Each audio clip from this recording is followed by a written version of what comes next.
নষ্ট memory box repair করার দ্বিতীয় পর্বে আপনাকে জানাই স্বাগতম।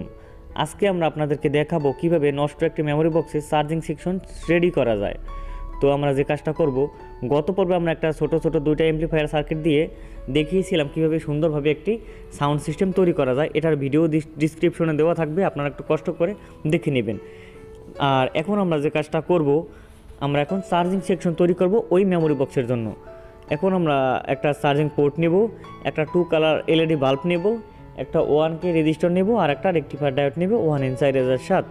তো আমরা যে কাজটা করব, এখন এলইডি বাল্বের প্লাজের সাথে একটা 1K রেজিস্টার সংযোগ করব, আর ডায়োডের যে কালো অংশ সেটা 1K রেজিস্টারের সাথে সংযোগ করে সেখান থেকে একটা লাল তার বেরোবে, যেটা আমাদের আসলে চার্জিং পোর্টের সাথে প্লাজ তারের সাথে সংযোগ হয়ে যাবে। আর এখন আমরা যে কাজটা করব, আসলে ডায়োডের যে সাদা অংশ আছে পিছনে, সেটার সাথে আমরা একটা লাল তার লাগাবো, যেটা হচ্ছে আমাদের ব্যাটারির প্লাস। ঠিক আছে, এটা আমাদের ব্যাটারির প্লাস।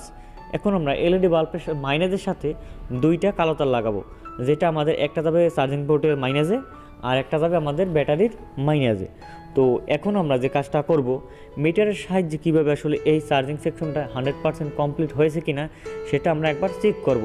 তো তাই দেরি না করে চলুন আসলে মিটার দিয়ে আমরা চেক করি, আর অবশ্যই দেখব যে বাতিটা জ্বলে কিনা।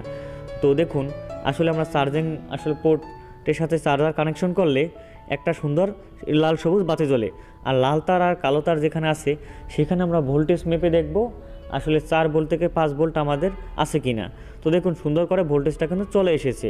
তো এখন আমরা এটা কমপ্লিট সেটিং করে আপনাদেরকে দেখিয়ে দেব। তো এখনও যারা আমাদের চ্যানেলটি সাবস্ক্রাইব করেনি তারা সাবস্ক্রাইব করবেন, আর লাইক কমেন্টস করতে ভুলবেন না। তাহলে চলুন দেখে আসি।